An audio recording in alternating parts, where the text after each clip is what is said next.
estás escuchando Podcast Agricultura, tu podcast con información agrícola.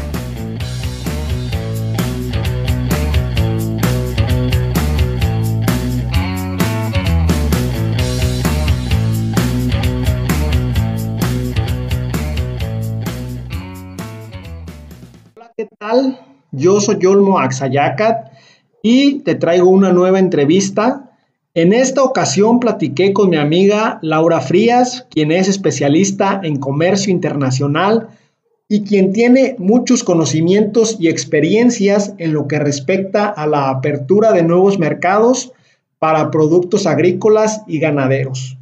Laura se ha desarrollado principalmente en los mercados asiáticos de Japón, Corea y China, y lo que te va a comentar a continuación pues es de mucha relevancia para aquellos productores, técnicos o cualquier otra parte de una cadena de producción que esté interesada en poder exportar lo que producen a otros países.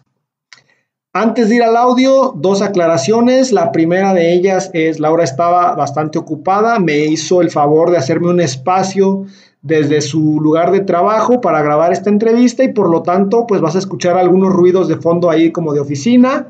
Sin embargo, pues creo que el audio se oye bastante bien, se alcanza a escuchar claramente todo lo que Laura nos quiere decir. El segundo punto es que durante la entrevista vamos a hacer referencia a algunas cuestiones que yo ya había platicado con Laura en una primera entrevista que le realicé.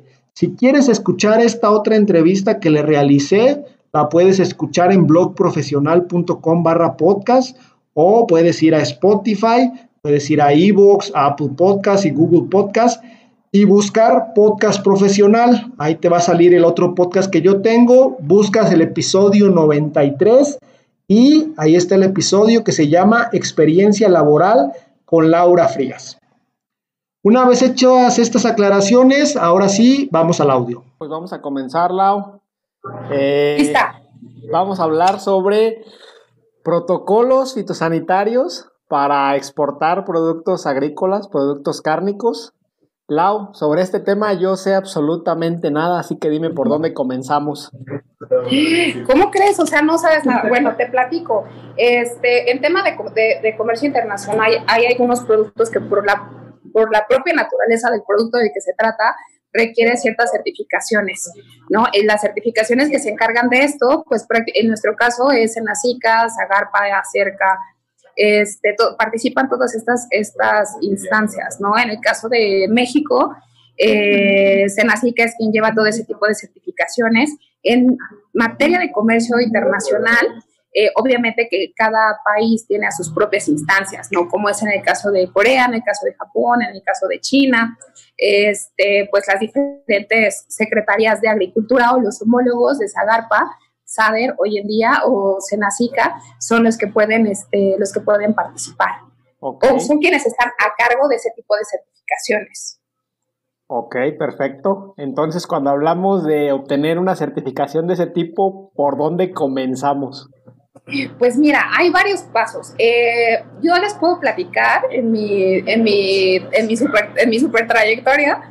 Me tocó llevar la gestión en el caso de China con la QIA y con las KIC, que son quienes son la contraparte de Acerca, posteriormente en Corea con la MFDS, y pues bueno, ellos son quienes hacen todo el proceso. ¿Cómo se lleva a cabo? Hay diferentes pasos. En el caso de Corea, hay productos que por la naturaleza, como les decía, requiere tener ciertas certificaciones, sobre todo para poder tener el control de plagas, ¿no? Entonces, en el caso de Corea es un protocolo que lleva 8 pasos. Se hace la presentación de análisis de riesgo de importación. Entonces, puede llevar de 3 hasta 5 años. La verdad es que es un proceso bastante largo. Todo depende de la gestión que se haga y se hace a través de las embajadas y a través de las oficinas de representación de Zagarpa, bueno, SADER hoy en día, en el país del que se trate, ¿no? Entonces, por ejemplo, en el caso de Corea, para la certificación de las plantas TIF, del sector cárnico, de carne de res, de carne de cerdo, se hace mediante la gestión de estos oficios, en donde la empresa mexicana hace una solicitud expresa a la oficina comercial de la embajada, en este caso de Corea, de Japón o de China, solicitando que se haga un análisis de riesgos de importación del producto que están buscando exportar. Entonces, primero se hace esta solicitud, después se hace un inicio, se inicia el análisis de riesgo de importación. Posterior a eso vienen los certificadores o los representantes, en este caso del MFDC de Corea a México, revisan las plantas, hacen una inspección, todo, ahora sí que todo súper completo, para posteriormente emitir un dictamen. En este dictamen ellos van a decir, ¿sabes qué? Yo encontré que hay este tipo de riesgos en las plantas, en la planta mexicana.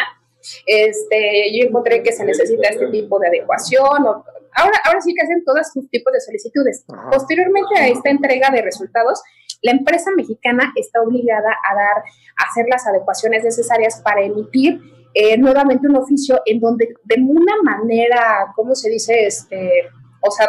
Tiene que presentar evidencia de que ya implementaron las modificaciones solicitadas por la instancia del país del que se trate, para que nuevamente la instancia o la contraparte de Senacica en Japón, en Corea, en China, y te hablo mucho de estos países que son países, sobre todo los asiáticos, son los que tienen mucho este tipo de solicitudes. Y por decirte algo, hoy en día en el caso de Corea, los países que están permitidos o las frutas que están permitidas para ingresar sin la necesidad de este protocolo fitosanitario es el aguacate, la piña, el plátano, el coco, el limón persa. ¿No? Y el limón persa, por ejemplo, nos llevó 6 años, o unos 6 años. La carne de res y de cerdo empezó desde aquellos años del 87, 97, fueron como 10 años, o sea, sí requirió muchos años de gestión. Ya sé que puede sonar con mucho, pero sí fueron más de 5 años de cajón, en todos los casos, en donde se lleva esta gestión, porque imagínate, en principio se hace la gestión para que pueda darse la autorización al producto como tal, pero posterior a eso se tiene que hacer la gestión por planta para que pueda exportar esa planta al país destino. Por eso es de que la exportación de la carne de cerdo y de la carne de res a China fue un súper logro. Que algo bien importante y que quiero dejar como muy claro es que la voluntad política lo hace todo. O sea, en el caso de China, a mí me tocó vivirlo en el 2012-2013, que prácticamente fue por decisión y por la buena comunicación que hubo entre el presidente Xi Jinping y el presidente Peña Nieto, que dijeron, ¿saben qué? Se abre el protocolo y se logra el aterrizaje o la liberación de estos productos. En el caso del tequila, de las berries, se aceleró y te lo juro, en 2 meses ya estaban, ya estaban literal así buscando de ver qué plantas son las que quieren exportar a China. Y es curioso porque antes de eso, en el 2010, lo único que exportaba México a China, imagínate el mercado de China, ¿no? Dimensionemos el mercado de China. Lo único que se exportaba, literal, era harina de pescado. Entonces, imagínate el mercado que estábamos dejando fuera o que estábamos desperdiciando. Claro. Entonces, a raíz de eso, la verdad es de que la gestión que hizo el gobierno mexicano a través de la Agencia de Promoción en su momento ProMéxico, alma mater, a quien amo y a quien dediqué 10 años de mi vida, pues fue muy buena, fue maravillosa, porque pues obviamente no solo logramos la apertura de productos icónicos que hoy en día están súper posicionados en el mercado asiático, sino que también logramos que ese tipo de resultados y ese tipo de beneficios llegaran a impactar en un sector tan sensible como lo es el sector agrícola, ¿no? Entonces, posterior a ello y a esa buena voluntad política, es impresionante, pero bueno, incluso el gobierno mexicano, a través de la aerolínea Aeroméxico, se gestionó un vuelo directo para que las ferries, en este caso que salían de Jalisco, pudieran llegar hasta el centro de China, ¿no? El corazón de China. Entonces, la verdad es que fue algo súper bonito, y bueno, en este sentido es que vale la pena iniciar esta gestión, llevar esta gestión, y sobre todo echar mano también de las autoridades que tenemos en los países destino a través de las embajadas, para seguir ampliando estos mercados, sobre todo de estos productos. Por ejemplo, en el caso de Corea, te platicaba, hoy en día tenemos algunas frutas en proceso, como es la uva de mesa, la calabaza cabocha, el mango, la toronja y la naranja. Entonces, que son productos que allá, obviamente por el tema geográfico y por obviamente el tema de clima, pues no se dan. Entonces, es súper importante que México realmente aproveche estas oportunidades. Hoy en día, ante la desaparición de ProMéxico, la verdad es que hay países como los de la Alianza, dígase Perú, Chile, Colombia, que nos han estado ganando este mercado. Hoy en día encuentras al mango de Perú muy bien posicionado en Corea. no encuentras al aguacate también de Perú y de Chile, que ya está entrando a Corea, cuando antes era México quien estaba como dominando en ese sentido, ¿no? Sí. Entonces, vale mucho la pena que los exportadores o los productores de este tipo de productos agrícolas echen mano y busquen la apertura de los mercados, ¿no? Lau, siempre cumpliendo con las normas. Muy bien. Lau, aquí tengo una pregunta. Claro. Y no sé qué tan oportuna sea, porque como te digo, no sé mucho del tema. Cuando se abre un mercado, por ejemplo, en este caso, estos que está, por ejemplo, la naranja está ahorita abriéndose en China. Una vez que se abre el mercado, ¿se queda abierto por siempre o hay temporalidades o de qué estamos hablando? Mira, normalmente se emite un dictamen en donde vienen las características bajo las cuales se abre. Siempre se marca una periodicidad. Entonces, por ejemplo, en el caso de limón persa, ¿no?, que fue el último que me tocó gestionar a mí, se estableció que iba a ser cada 7 años esta revisión o cada 6 años, ¿no?, en donde se iba a estar haciendo esta revisión continua. Porque, como te digo, una vez que se abre el mercado para ese producto en específico, queda abierto para el producto, para ese país. No obstante, las plantas TIF tienen la obligación de estar actualizando sus certificaciones, de estar dando prueba de que cuentan todavía con las características solicitadas por el mercado destino para poder contar con ese tipo de certificaciones tal cual. Ok. ¿Qué es una planta TIF nada más para, si me haces la mención? Ay, espérame, sí. Bueno, es que son las plantas procesadoras. Hay plantas procesadoras, por ejemplo, en el caso de la carne de cerdo y de la carne de res, hay plantas que son procesadoras y otras que son empacadoras. O sea, es el tipo de planta que se le asigna, pero TIF ya es cuando ya tiene una certificación dada por Senacica, en el caso de México. Perfecto. Lau, y si yo soy un productor de algún cultivo, un cultivo que yo quiera, digamos, exportar, ¿cómo empiezo? O sea, digamos que a lo mejor no soy un productor solo, sino que soy una zona productora. ¿Cómo empiezo a exportar? Por ejemplo, como lo hicimos en el caso del tomate, ¿no? El sistema producto tomate en su momento, se hizo la gestión para que pudieran exportar como sistema producto tomate a Canadá.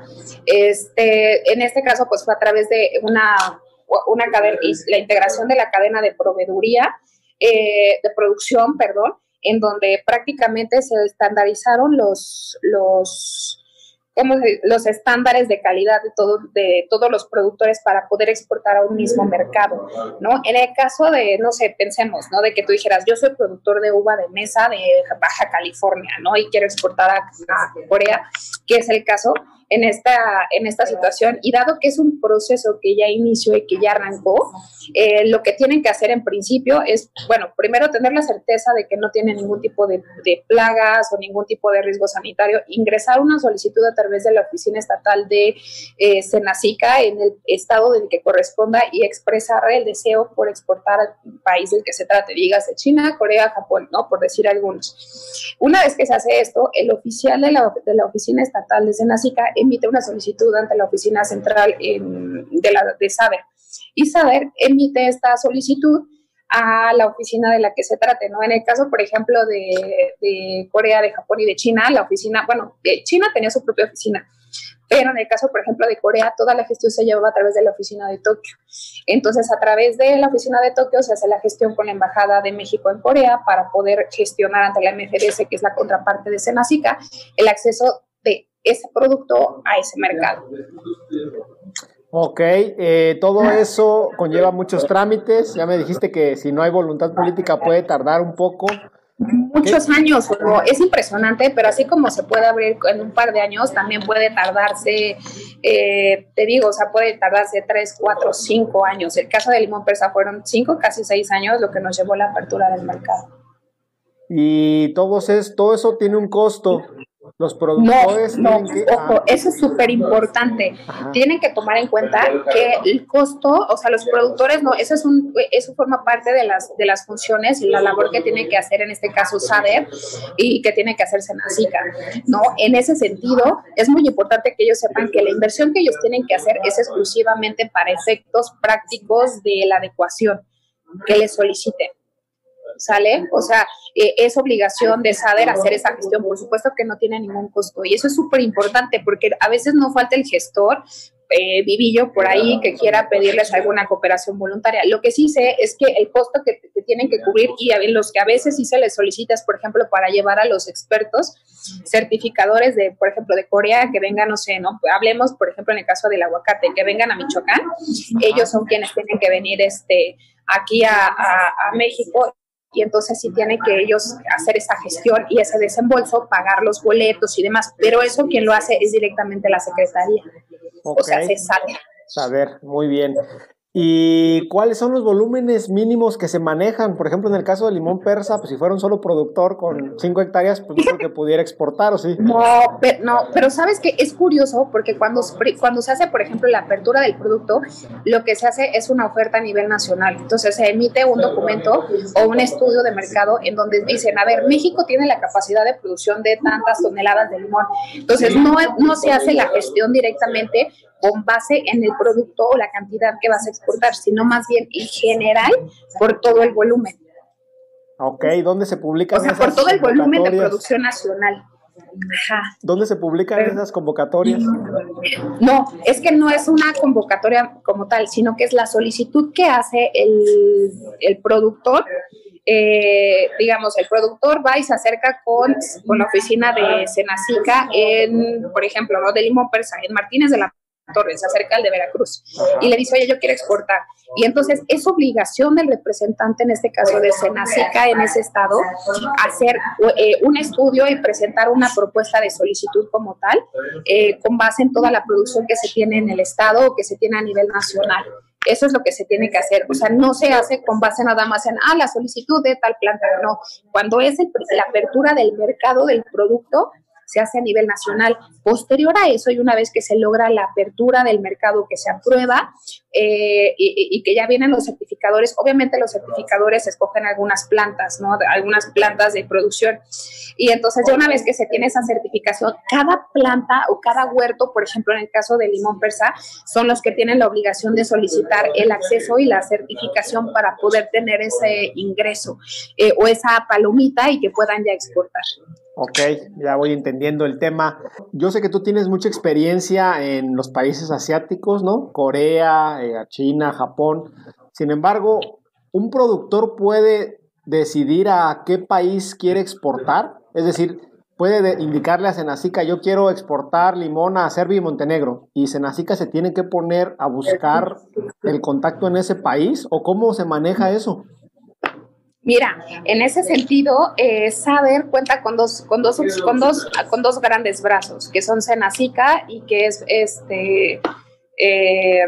Acerca. Acerca es la agencia de promoción del sector agrícola mexicano en el escenario internacional. Entonces, Acerca es quien se encarga de buscar la participación de México en las ferias comerciales. Por ejemplo, un Foodex Tokio, que ya ves que es la feria comercial más importante del mercado asiático, es Acerca quien se encarga de llevar esa gestión, de buscar la participación de México ahora sí que en ese mercado.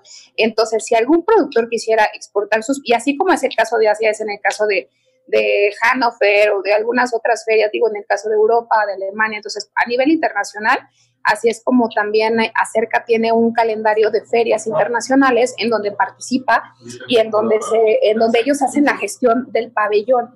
Y una vez que ya se tiene ese pabellón, normalmente México participa con, ¿qué te gusta? Por decirte un número, en el caso de Foodex siempre era arriba de 80 booths.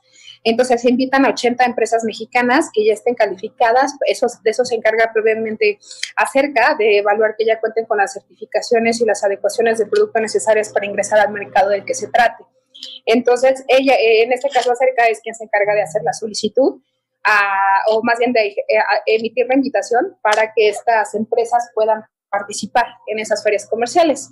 Y obviamente, pues ya que están allá, se hace toda la gestión de agenda de negocios, se da el acompañamiento para poder contar con ese tipo de entrada, ¿no? Ok,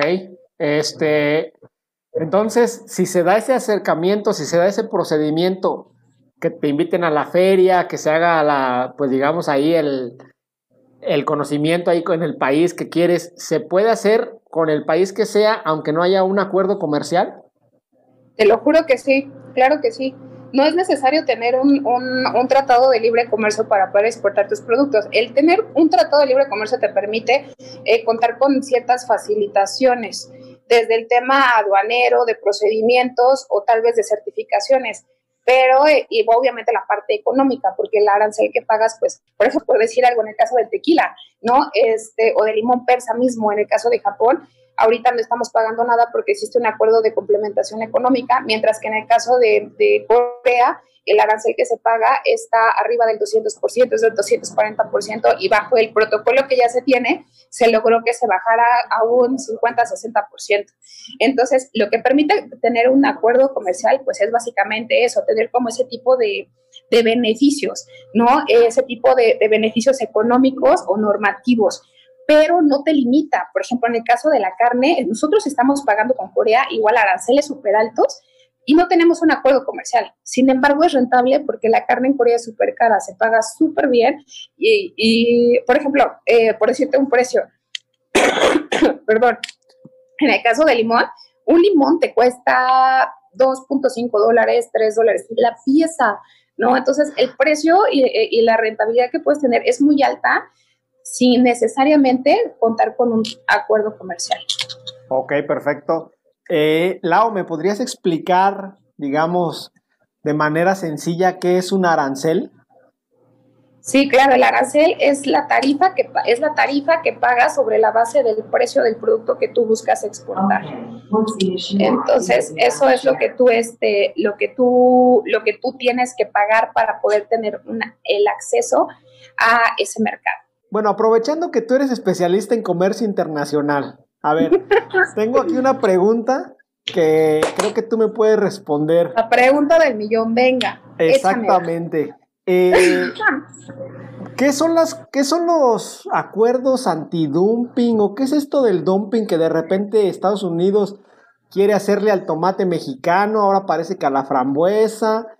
¿A qué nos estamos refiriendo? Por el tema del atún. Mira, básicamente son ¿cómo decirlo? Son medidas proteccionistas que la verdad también a veces busca implementar ciertos mercados. En el caso de Estados Unidos, cuando hace ese tipo de medidas es porque busca proteger ¿cómo decirlo? Su industria nacional, ¿no? Entonces, ellos alegan que hay algún tipo de subsidio que se está dando al producto que se está buscando exportar e ingresar a su mercado y lo manejan como una medida antidumping. Esto con la finalidad de que se ponga cierta restricción a través de la Organización Mundial de Comercio y para México, para limitar, reducir o, en todo caso, cerrar el mercado en este caso de Estados Unidos, de ese producto al momento de generar su exportación. Son medidas proteccionistas prácticamente y son salvaguardas que busca poner el mercado del que que busca o que mete ese tipo de solicitudes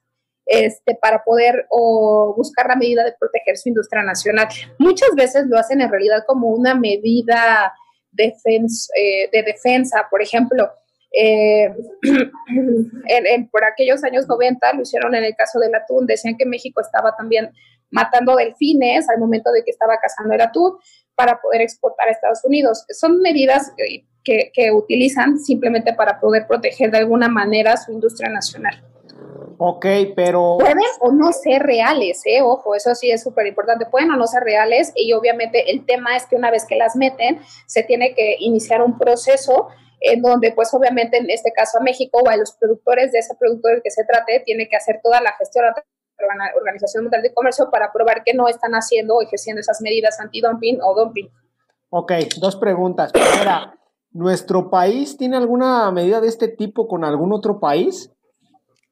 Ahorita no sabría, obviamente pues sí las tenían, pero ahorita no sabría decirte de alguna en específico. Okay. Lo que sí hace México, bueno, como tal en el caso del dumping, sí se vio, o bueno, sí fue señalado cuando intentó vender algunos productos por abajo del precio, pero digo, yendo en un tema muy práctico, lo hace también el país o tiene mucho que ver con la devaluación del peso, o sea, depende de la coyuntura internacional que se esté viviendo en ese momento a nivel México, ¿no? O a nivel mundial. Entonces, no necesariamente es una medida puesta o aplicada por los productores, sino que a veces es meramente coyuntural. No obstante, pues obviamente el país al que tú estás buscando exportar, pues busca las medidas o busca la forma de salvaguardarse y mete este tipo de solicitudes o de demandas, por así decirlo, ante la Organización Mundial del Comercio. Ok, ¿no estaban todas estas cuestiones de no meter cosas antidumping en el nuevo Tratado de Libre Comercio, en el TEMEC? ¿No estaban consideradas como que uno de los puntos para firmarlo era que no hubiera este tipo de cuestiones? Sí, por supuesto. De hecho, fue parte de todo lo que se negoció, o sea, y fue parte también de lo que de lo que el famoso cuarto de al lado, así se le llama a toda la industria privada, estuvo negociando también en el marco de la renegociación del hoy en día TEMEC. Entonces, se supone que lo que se busca siempre es tener un comercio justo, ¿no? En donde obviamente lo que se va a anteponer ante todo siempre va a ser la capacidad de producción y las fortalezas que tiene cada país para poder producir y exportar sus productos. Lo que se busca al decir comercio justo es que haya una competitividad sana, que no haya como algún tipo de ayuda adicional o sobreayuda hacia los productores que les permita tener algún tipo de competitividad muy por encima del otro país o de sus contrapartes en el país al que se busca exportar de alguna manera pues ilegal, por así decirlo. A ver, aquí quiero meterme un poquito más en este tema y quiero saber tú qué piensas. En nuestro país tenemos condiciones climáticas más ventajosas para muchos cultivos que en Estados Unidos. Eso ya es una ventaja competitiva que nos permite tener mejores precios y aparte, pues sabes que la mano de obra en nuestro país se paga es más barata. Eso ya de por sí ya es una, ¿cómo decirlo? Eso ya resulta en una desventaja competitiva para Estados Unidos, ¿no? Y para el resto del mundo, o sea, no te creas, también así lo están viendo, o sea, imagínate Japón, que es como un país tan chiquito en donde su orografía, pues, y la forma topográfica que tiene, bendito Chapín, obviamente no le permite tener ciertos tipos de cultivos, ¿no? Entonces, pero pues es al final del día una ventaja propiamente de México y es parte de lo que México lo hace competitivo a nivel internacional y hoy en día es parte de lo que hace que el mundo entero voltee a ver a México y que lo vea como el cuerno de la abundancia, o sea, no en vano somos un país tan querido por el mundo, ¿no? Entonces yo creo que ahí sí ha sido un error muy grande en el caso del gobierno mexicano, no de ahorita, sino de años anteriores, el no ponerle esa atención tal cual al sector agrícola, ¿no? Y al sector agroindustrial, porque un ejemplo que te pongo, cuando yo inicié mi carrera profesional y estábamos viendo el tema de los alimentos nutracéuticos, me tocó tocar base o sea, llegué a hablar con la NASA, ¿sabes? Y con el MIT para ver el tema de los alimentos nutracéuticos. Y ellos estaban súper frustrados porque dicen, es que México puede producir todos los alimentos nutracéuticos que son como los alimentos top, con los cuales se puede alargar la vida y tener como un tipo de vida muy saludable. Y decían, ¿cómo es posible que en México no se han esforzado o no han tenido esa precaución de poder invertir realmente en el sector agrícola para potencializarse? Y fíjate que China siempre lo ha dicho, o sea, si México le invirtiera un poquito más al sector agrícola, podríamos ser la cuna de la abundancia y tener de alguna manera estos lazos comerciales más fortalecidos con el resto del mundo. Ok, ¿me debes la historia de la NASA? Primero, no entiendo, ¿en qué momento fuiste a hablar con la NASA y para qué? Pero me debes esta historia. Tampoco fue como que yo fuera físicamente, fue de manera telefónica y por correos. ¿Por qué? Porque estábamos trabajando, te estoy hablando del año 2009. ¿No? En donde el sector de biotecnología fue un sector calificado así por la Secretaría de Economía como un sector prioritario.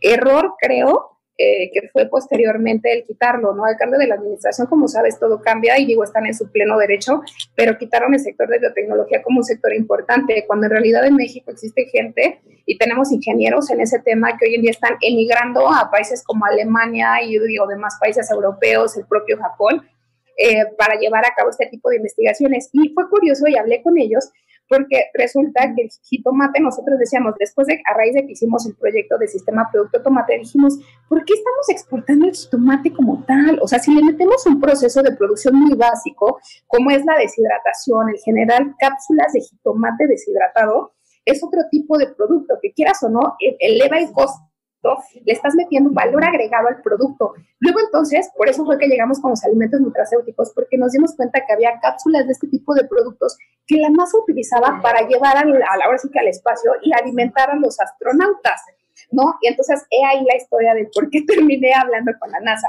Okay. Porque a mí se me hacía como impresionante el hecho de que ellos estuvieran llevándose productos mexicanos, que ellos mismos procesaban, que ellos mismos encapsulaban y que ellos mismos enviaban al espacio como alimento de los astronautas que hoy en día pues están en las bases espaciales, ¿no? Entonces, por eso fue que terminamos hablando con ellos y ellos mismos nos dijeron que les causaba mucho revuelo el hecho de que pues en México no se les estuviera dando como esta importancia al sector agrícola.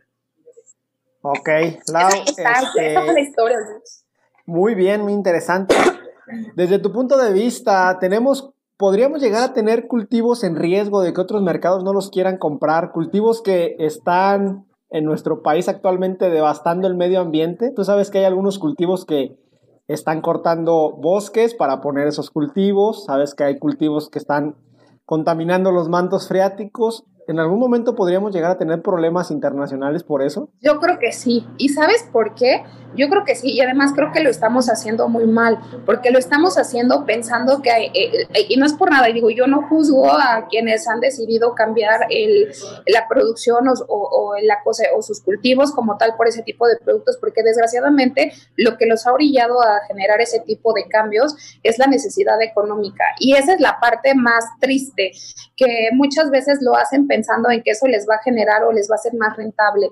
Y hoy en día, sin duda alguna, se está haciendo, y el gobierno mexicano no lo está, ¿cómo se dice? No lo está viendo así y no lo está atendiendo. Entonces, yo creo que sí podemos llegar a tener ese tipo de problemas. Creo que sin duda alguna, también en tema de cambio climático, porque eso también está afectando, pues va a ser al final del día un tema a tratarse. Me explico, entonces creo que esa es la situación. Ok, ya veo. Desde tu punto de vista, ¿qué se necesita para impulsar el comercio de productos agrícolas y ganaderos de nuestro país a otros países? Bueno, ya has mencionado que México puede ser el cuerno de la abundancia, pero que... Sin duda alguna estoy convencida, te lo firmo y me podría cortar un brazo por ello, te lo juro que sí. Mira, yo sí creo que hace falta invertirle al sector, o sea, sí creo que hace falta invertirle al sector, pero también hace falta mucha confianza por parte de los productores. Te voy a decir algo que nos pasó con unos exportadores de ¿cómo se llaman esto? De espárragos. Una empresa de Jalisco fue a Corea interesados en exportar espárragos, ¿no? Y los reunimos con las principales empresas retail, importadoras y ahora sí que comercializadoras de este producto. Y fue muy curioso porque cuando tuvimos la reunión, o sea, en este caso era Lotte Mart, o sea, les dijeron, es que yo necesito que los espárragos sean como, o sea, que sean largos, que sean verdes, que sean perfectos. Le pedían medidas específicas. Y me acuerdo que cuando salimos de la reunión, la empresa me dijo, es que piden las perlas de la Virgen, o sea, ¿cómo quieren que yo mida y y que lo haga así tal cual, todo perfecto? A mí se me hizo como algo muy lógico, porque después de que estás ciertos años en el mercado, pues dices, bueno, o sea, ya lo ves como que es un requerimiento y que entonces, pues si quieres vender, te tienes que adaptar, ¿no? Sí. Es parte del proceso. Pero al paso del tiempo, ya después regresaron y literal me dijo la misma persona, el mismo gerente de exportaciones de la empresa jalisciense, me dijo, es que, ¿qué cree? Ya vine y vamos a cerrar el contrato. Ya se había dado esa comunicación y él ya había entendido. Y me dijo algo muy cierto. Me dijo, es que nosotros como mexicanos a veces nos equivocamos porque creemos que nuestros productos, y que se vale, tenemos que darles el peso y el precio necesario, pero él dijo, creemos y queremos que nos compren lo que nosotros vendemos y a veces somos poco flexibles para adaptarnos. Y algo bien importante que él me dijo es que sabe que los coreanos me van a pagar el precio que yo pedí, o sea, bajo los plazos que yo pedí, gracias a que yo cumplí con sus solicitudes, ¿no? Entonces lo que él me dijo fue que ya había aprendido que los coreanos no era que pidieran las perlas de la Virgen, sino simplemente que les gustaba comer las cosas bien hechas y de buena calidad. Y creo que yo me quedo con eso, porque digamos que al menos fue una empresa que entendió que era importante cumplir con esos estándares y que lo que se pedía no era algo extraordinario, sino algo realmente bueno, porque pues es lo que se va a comer la población. Entonces estamos hablando de población que es muy exigente con ella misma, ¿no? Por eso es de que sí es importante contar con ese tipo de empresas que se avientan y que dicen, claro que sí, yo puedo adaptarme, y hoy en día es una empresa que está exportando ya a Corea espárragos, y fue curioso porque es un producto que no necesita protocolo fitosanitario, entonces nos omitimos esos años de gestión, y que hoy en día se están exportando y que está teniendo buenas regalías y que está vendiendo a un precio justo, ¿no? Entonces yo creo que lo que hace falta es generar en los productores mexicanos esa iniciativa y ese amor por realmente exportar y por expandirse, y sobre todo la confiabilidad de que sí pueden. Creo que en la sesión pasada te platicaba también el caso de la finca La Estancia, que son la verdad gente a la que yo aprecio mucho porque fueron súper aventurados. Ellos empezaron a exportar, te lo juro, o sea, 12 toneladas. ¿Cuánto era 12 toneladas de café a Corea? O sea, ¿estás de acuerdo? Sí, era nada.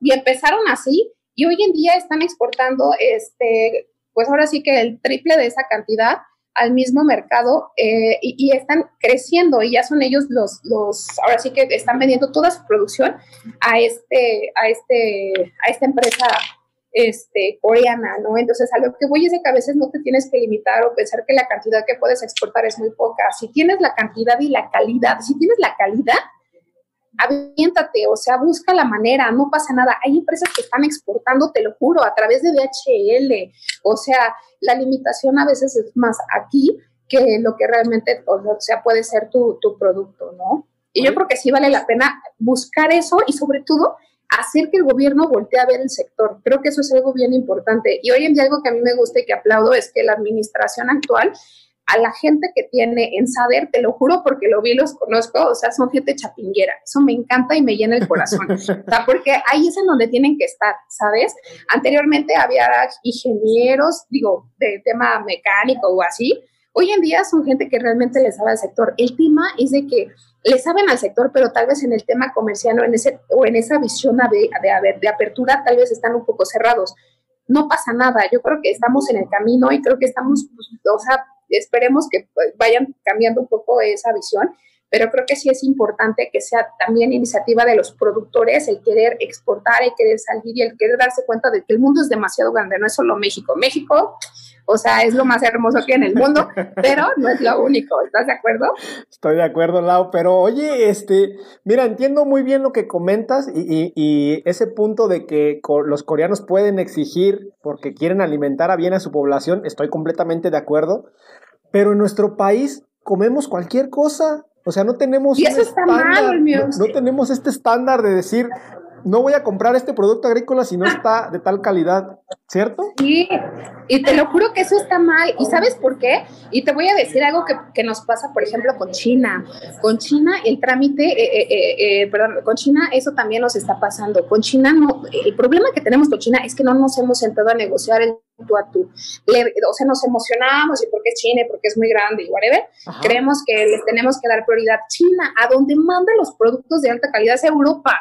O sea, los productos que entran a México es como la de calidad número 5. O sea, lo que llega de Europa es número 1, ya sabes. Entonces, y ahí yo creo que sí ha sido un error también muy grande de las autoridades de no sentarse a exigir que realmente lo que entra sea de calidad. Que por otro lado también son muy inteligentes. Hoy en día hay telas chinas que están entrando a México pagando el 500% de arancel y aún así les es rentable, ¿no? Entonces digo, o sea, está bien. Creo que vale la pena el analizar las oportunidades que se ofrecen los diferentes mercados y nuestros productos mexicanos, pero sí es muy justo exigir que a los productos mexicanos se les dé el lugar que tienen en el escenario internacional y sobre todo que México exija un trato justo, ¿sabes? O sea, pero pues eso también tiene mucho que ver con la población y con los productores, porque al final del día a mí me tocaba hablar también con productores que te decían, no, pues es que ¿cómo? No, pues es que mis productos no. Si tú no crees en tu producto y si tú no crees en lo que estás vendiendo, no vas a vender nada. Entonces, y tampoco lo vas a defender. Entonces, por ese lado creo que sí hay mucha área de oportunidad. Oye, pero ¿cómo instalar en nuestro país una cultura de exigir mejor calidad? Porque incluso en nuestro país, lo que es de mejor calidad se va a lo mejor a Walmart, a Costco, la segunda calidad se va a, no sé, a los restaurantes, la tercera se va a la central de abastos y la mayoría terminamos comiendo cuarta, quinta calidad. ¿Estás de acuerdo? Es que eso está mal. Y fíjate que ahí es en donde está el gran error, que digo, si nosotros mismos, y a mí me ha tocado ver, ¿no? A productores, porque mi papá es de Guanajuato, tú lo sabes. Y entonces toda esa gente que produce frijol, que produce maíz, exactamente te dice, no, pues es que yo ya negocié con Walmart, yo ya negocié con no sé quién. Y entonces es cuando dices, desafortunadamente, lo que tenemos que exigir como país es que haya un apoyo realmente al campo, que haya una inversión real al campo, porque creo que de ahí parte. Hoy en día la población, si no tiene para comer, obviamente no le va a importar el tener que vender su mejor calidad a una empresa transnacional. Lo va a hacer porque tienen niños que alimentar, ¿sabes? Entonces creo que esa es la parte en donde yo sí creo que la gente y los en este caso la gente preparada como tú, como de ahí yo, o sea, como tú, como yo, como nosotros, o sea, sí. como nosotros, como todos esos chapingueros que tienen esa capacitación para exigirlo, tienen que hacerlo. O sea, a nosotros nos toca alzar la voz desde nuestra trinchera. ¿Me explico? Creo que eso es un básico. Excelente, Lau, estoy de acuerdo contigo. Justamente ya nos comentaste sobre cómo se puede, digamos, abrir un mercado internacional para un producto agrícola y ganadero. Ya nos comentaste algunos de los requisitos, los procedimientos. ¿Tú realmente recomendarías a los productores nacionales exportar sus productos y exportarlos hasta el otro lado del mundo? ¿O los invitarías a buscar un mercado más nacional? Mira, yo la verdad, y con base en lo que te platicaba hace rato, el exportar, porque de hecho es una pregunta que nos hacen muchas veces cuando llegan las empresas a participar en las ferias, ¿no? Por ejemplo, en Seúl Food and Hotel, ¿no? Que es como el tipo Foodex, pero para el caso de Corea. Y yo sí creo que sí vale la pena aventurarse, porque muchas veces el mercado, o más bien, porque muchas veces cuentas con el producto para el mercado meta y simplemente el no aventurarte o el no atreverte a intentar ingresar a ese mercado hace que pierdas una oportunidad que es muy, que puede ser muy, muy rentable. Lo que te decía, por ejemplo, en el caso del limón, ¿no? Que tal vez si no se hubieran aventurado esos productores de limón persa a buscar exportar al mercado coreano, se hubieran perdido de un mercado que te paga el limón a un buen precio y que realmente, o sea, que ya cuentas con el acceso o ya tienes la apertura del producto para exportar, ¿no? Entonces, de hecho ha sido un tema porque a veces tocamos base con productores, por ejemplo, del aguacate, ¿no? Nos ha pasado que teniendo ya el comprador que está buscando cantidades obviamente muy grandes de aguacate, llegamos a la PEAM, a Michoacán, y nos dicen, es que, ¿qué creen? Ya tengo toda mi venta comprometida por Estados Unidos. Y la verdad es de que el hecho de adecuar o de adaptar mis etiquetas, mis empaques a un idioma desconocido, dígase el chino, el japonés o el coreano, a veces es una limitación mental tan grande, te lo juro, que dices, pero si te van a pagar el producto mejor, o sea, vas a tener una venta asegurada por los siguientes 5 años o más, ¿no? Pero a veces simplemente es un tema de limitación, de decir, no, yo mejor aquí cerquita. Es como esa ideología de que dices, no, pues ¿para qué me voy de mi pueblito si aquí ya tengo todo? Te lo juro, yo amo los pueblos, tú sabes que yo amo los pueblos y amo pueblear, pero te lo juro que a veces es una limitación como tan mental que sí llega a ser como un poquito frustrante.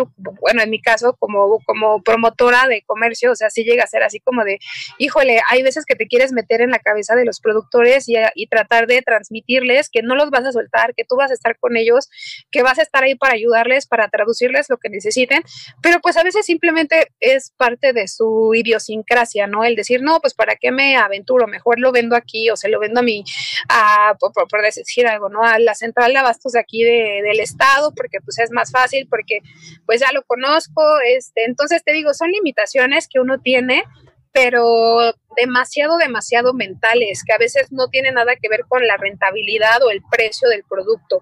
Entonces yo creo que sí vale la pena aventurarse, sin duda alguna, En el sector cárnico, por ejemplo, y era lo que te platicaba hace rato, en el caso de Corea se pagan aranceles muy caros. Y fíjate que es curioso porque hay países, por ejemplo Chile o Colombia, que ya tienen un acuerdo comercial entre México y Corea, en donde la desgravación arancelaria es tan lenta, Olmo.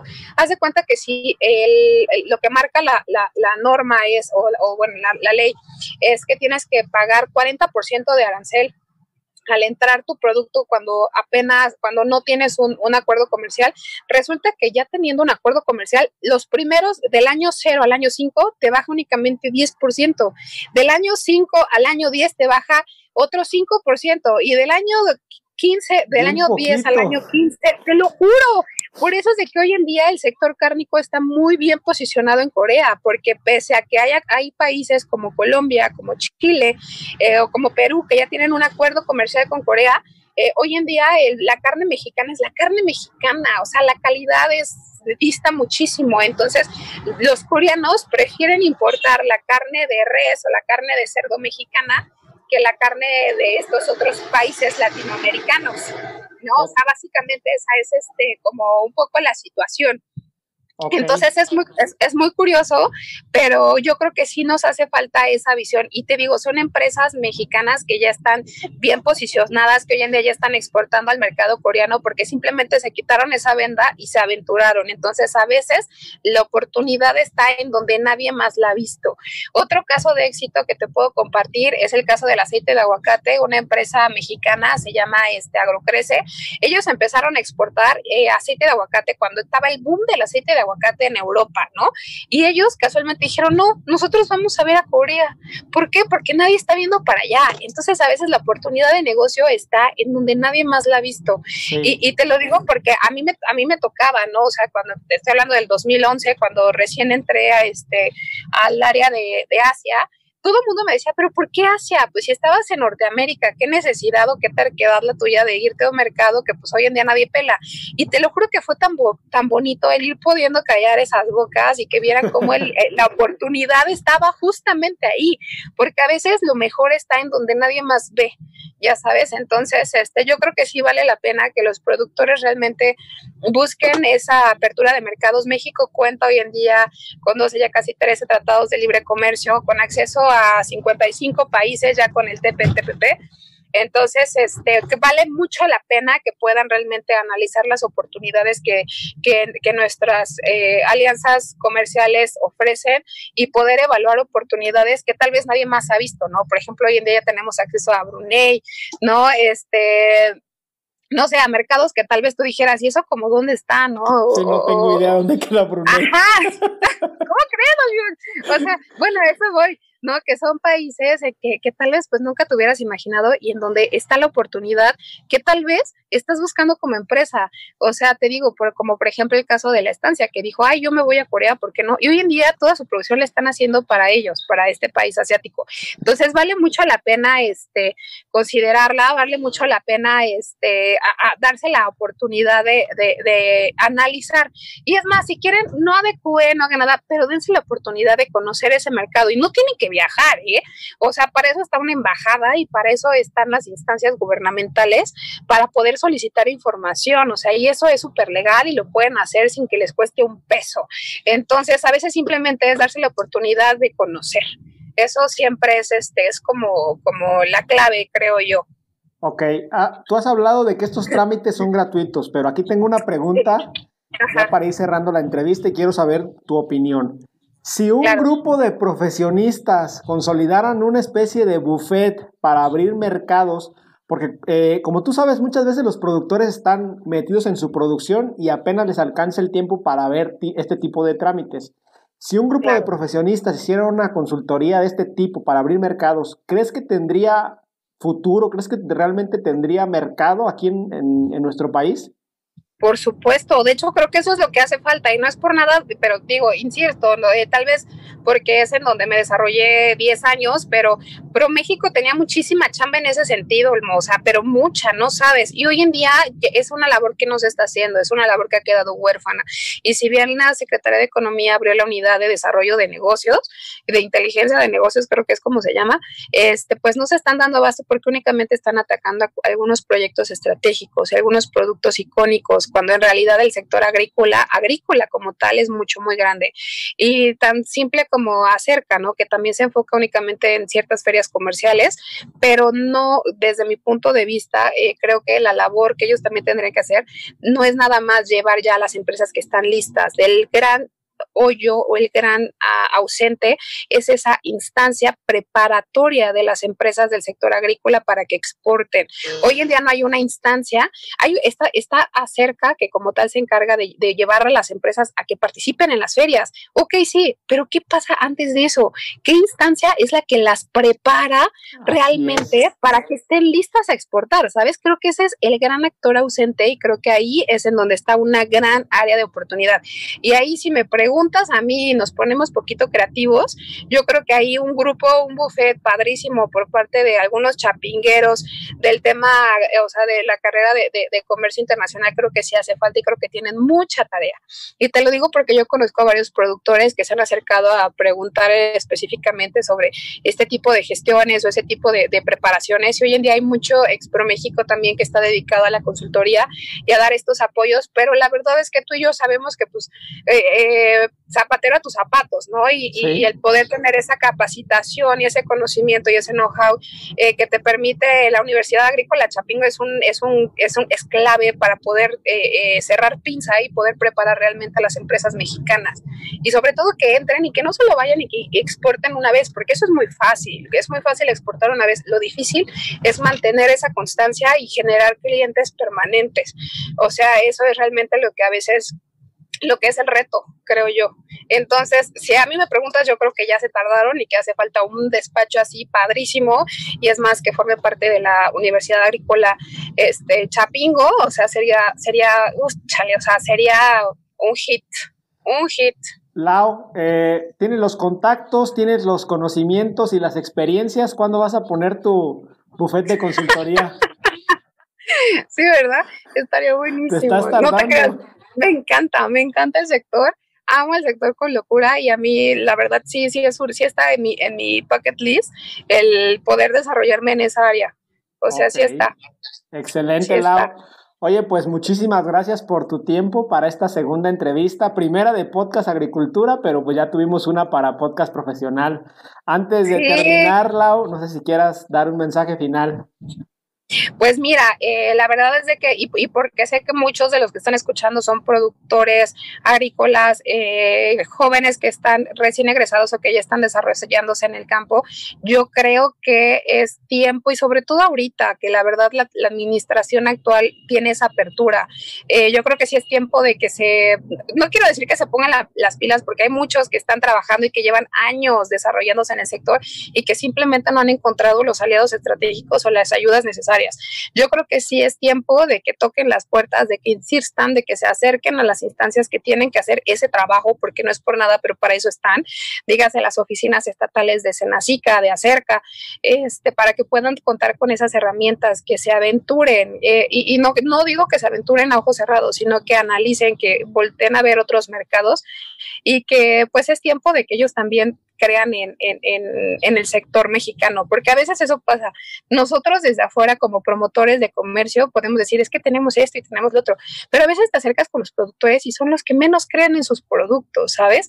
Entonces yo creo que es tiempo de que ellos crean en sí mismos y de que puedan, en este sentido, exigir las ayudas y la gestión de los recursos necesarios para poder incursionar en otros mercados. Y digo, yo sé que a veces suena muy feo porque decimos, pues lo mejor debería de quedarse en el país, y eso es algo que tienen mucho los países asiáticos. En Corea la carne de res más cara, te lo juro, es la carne coreana.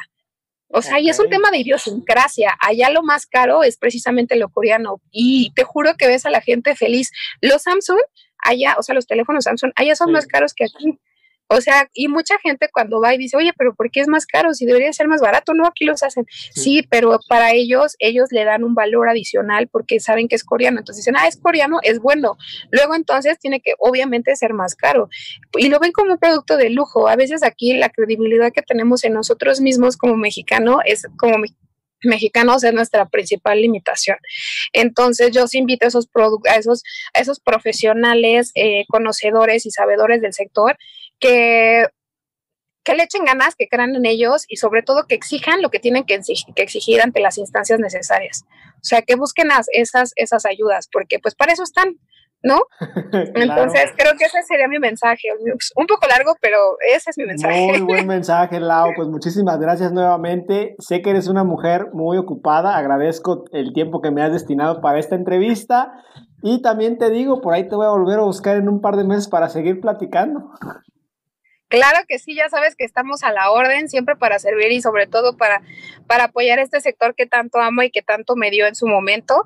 Y pues aquí estamos, Olmo. Y muchas gracias a ti, oye, y es padrísimo y súper loable y noble lo que haces. Así es que ya sabes que en lo que yo les pueda apoyar, aquí estamos.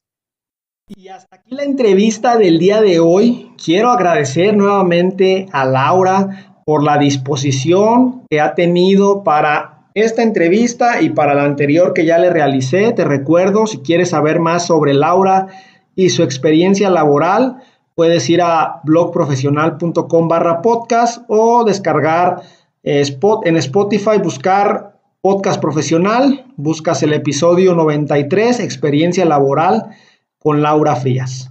Espero que este tema haya sido de tu interés. Recuerda que si tienes alguna pregunta, me la puedes dejar en las notas del episodio y con gusto te responderé o le pasaré tu pregunta a Laura Frías para que la responda. Muchas gracias por escucharme. Hasta luego.